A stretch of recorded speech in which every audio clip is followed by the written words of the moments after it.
ईश्वर की योजना हमारी योजना से हमेशा बेहतर ही होती है। लाइफ में कभी कभी ऐसा होता है कि हमें जो चाहिए, जिसका हम बहुत समय से इंतजार कर रहे होते हैं, वो हमें मिल तो जाता है, लेकिन कुछ ही पल में हमसे वो वापस भी चला जाता है। हमारे हाथ से वो सारे मौके चले जाते हैं जो हमें बहुत समय के इंतजार के बाद मिले होते हैं। ऐसी स्थिति में हम ईश्वर को कोसने लगते हैं। हम ईश्वर से कहने लगते हैं कि मेरे साथ ऐसा क्यों किया। कुछ समय के लिए हमारा भरोसा ईश्वर पर से उठ जाता है, किंतु कुछ समय के बाद हमें ये एहसास हो जाता है कि जो हुआ वो हमारे लिए अच्छा ही था। ईश्वर की योजना हमसे अच्छी होती है।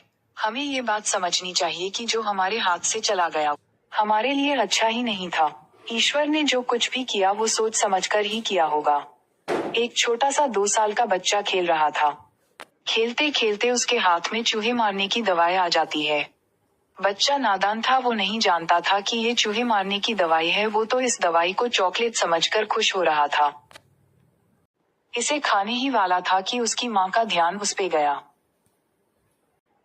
माँ ने तुरंत बच्चे के हाथ में से वो चूहे मारने की दवाई छीन ली।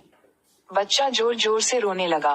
बच्चे के रोने के बावजूद भी माँ ने उसकी एक नहीं सुनी और वो दवाई उसने कहीं पे छिपा दी, क्योंकि बच्चा नहीं जानता था कि ये चॉकलेट नहीं चूहे मारने की दवाई है। पर माँ तो जानती थी कि ये चूहे मारने की दवाई है और ये मेरे बेटे के लिए सही नहीं है।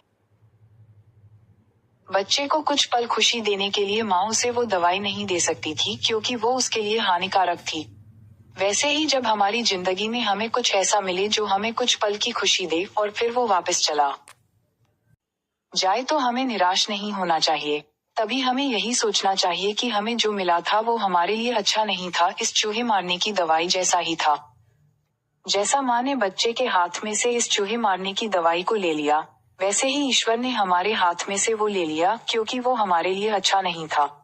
कभी कभी हमें सही और गलत का फर्क इस नादान बच्चे की तरह पता नहीं चलता है, पर जैसे माँ को तो पता था वैसे ईश्वर को सब पता होता है।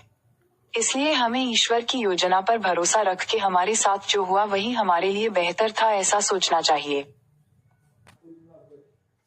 अगर आपको हमारी स्टोरी ईश्वर की योजना अच्छी लगी हो तो अपने दोस्तों के साथ भी शेयर कीजिए और कमेंट में जरूर बताइए कि कैसी लगी हमारी ये कहानी।